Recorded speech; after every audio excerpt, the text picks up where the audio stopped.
साधारण को असाधारण बनने में वक्त लगता है।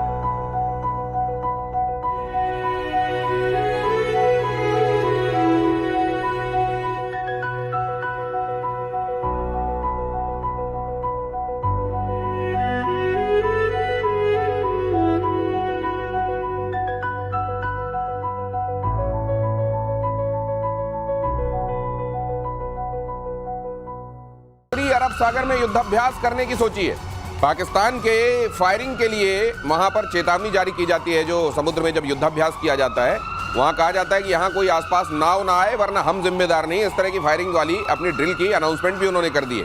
हिंदुस्तान ने राजस्थान से गुजरात तक बॉर्डर इलाके में युद्धाभ्यास शुरू किया हुआ है ऑलरेडी। इधर रफेल, सुखोई 30 और मिराज जैसे फाइटर जेट इसमें शामिल हैं। उधर ये जो भारत कर रहा है, भारत ये अफोर्ड कर सकता है। मेजर गौरव आर्य कई बार बता चुके हैं। लेकिन इधर जब भारत के जैसे गाल लाल करने के चक्कर में अपने को ही चपत मारते हैं वो, तो इनके गालों की हालत खराब हो जाती है एक बार फिर। भाई साहब, इसको लखनऊ में हम लोग कहते हैं चंडू खाने की। हाँ। ये चंडू खाने की दे रहा पाकिस्तान। नोटम वोटम जारी कर दिया कि हम जहाज उड़ाएंगे, जहाज नहीं उड़ा रहे, पुराने वीडियो चला रहे हैं, पुरानी एक्सरसाइजेस के। और इनका ये बता रहा हूं आपको, देखिए उनको ये लग रहा है। और पाकिस्तानी मीडिया में क्या डिस्कस हो रहा है कि 5 अगस्त को इंडिया अटैक करेगा। ये पाकिस्तानी मीडिया में डिस्कस हो रहा है। वहां पे ऑलरेडी ये बता चुके, आपने बोला ना नजूमी, वहां पे नजूमी बैठ के बता रहा है पाकिस्तानी टेलीविजन पे कि 5 अगस्त को 5 अगस्त 370-35 से जिस दिन हटाया था भारत ने, 5 अगस्त को इंडिया अटैक करेगा। और ये मान चुके हैं कि 5 अगस्त को। तो सारे हेलमेट वेलमेट पहन के बैठे हुए, नोटम वोटम पूरा जारी कर दिया। अच्छा, नोटम जारी कर दिया, फिर हवाई जहाज में तेल तो है नहीं उड़ाने के लिए। तो भाई साहब सबको बता दिया कि देखो हमारे हवाई जहाज उड़ने वाले हैं। कब उड़ेंगे भगवान जाने। खौफ तो उड़ रहा है ना, खौफ उड़ रहा है तो बहुत जम के उड़ रहा है। और ये वैसे वाले हैं सर जो ये दिवाली मनाते हैं तो पटाखों की आवाज टेप रिकॉर्डर में रिकॉर्ड करके दिवाली। लेकिन यहाँ दूसरी नेवी वाला हिसाब किताब भी एक बार बता दीजिए। हाँ। नेवी जो खुखरी टाइप तोप के सामने, मतलब क्या नेवी है पाकिस्तान में? कुछ भी नहीं है, नोटाइम जारी कर दिया कि देखो भाई फायर कर सकते हैं।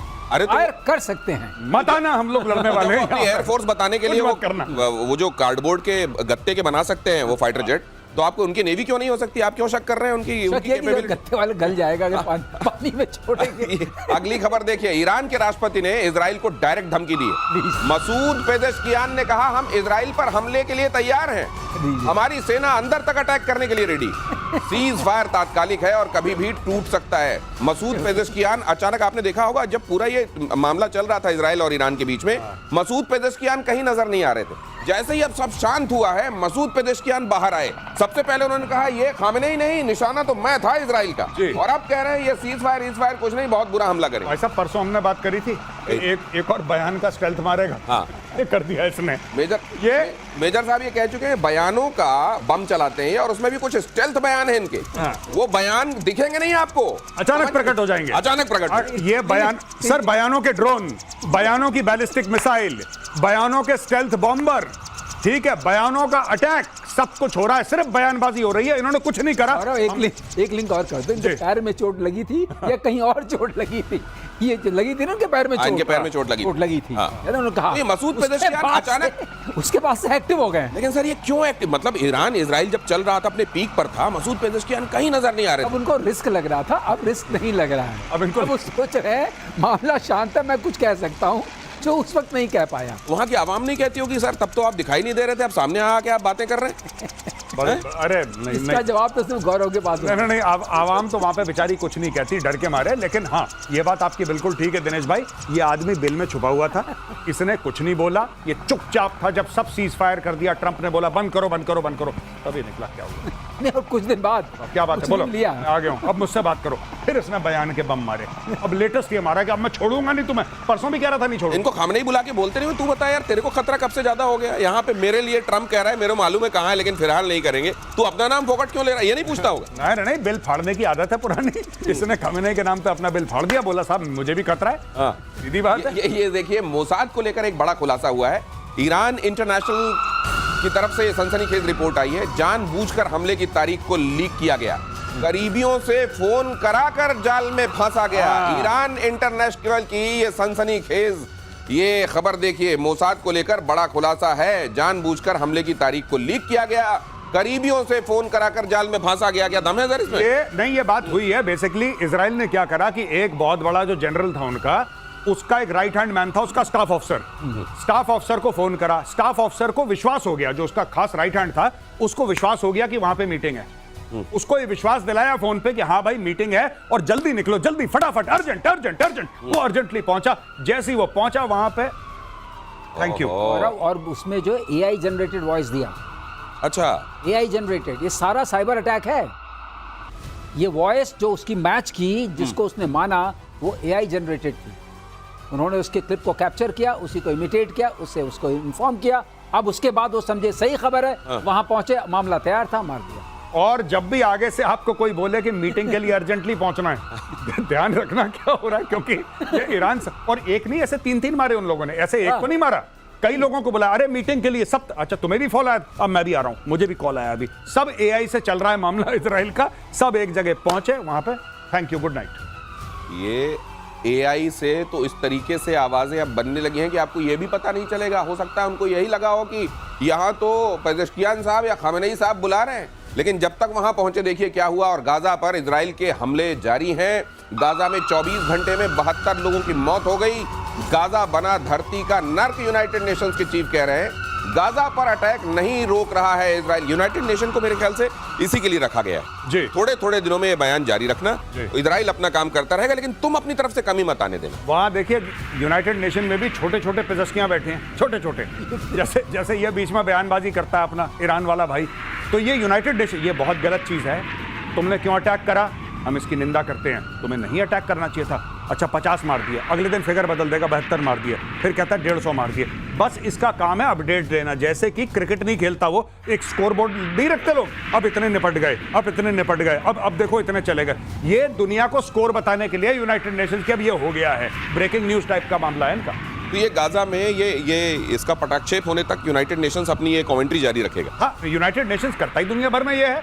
इनकी कमेंट्री कभी नहीं रुकती, इनकी कमेंट्री। अब ये हो गया है, अब ये हो गया है। बाय द वे, अगर आपको नहीं पता है तो यूनाइटेड नेशंस ब्रेकिंग न्यूज ला रहा है कि अब ये हो गया, बस। इसके अलावा और इनके सारे जो बाकी के इनके जो विंग्स है ना, वो भी यही करते हैं। जब आपको कहीं, जैसे ईरान में न्यूक्लियर थ्रेट के मामले में आपने देखा था किस तरह से IAEA बीच में आके बता देता था, यहाँ देखिए यहाँ पर है, अगले दिन आता था यहाँ पर नहीं है, फिर उसके बाद यहाँ पर है। इस तरीके की अगर आपको बातें सुनते रहना है तो कुल मिलाकर मनोरंजन का कार्यक्रम यूनाइटेड नेशंस की तरफ से जारी रहेगा। और पुतिन के भारत दौरे से पहले रूस का एक बड़ा ऑफर, भारत को दुनिया के सबसे शक्तिशाली टैंक का ऑफर दिया गया।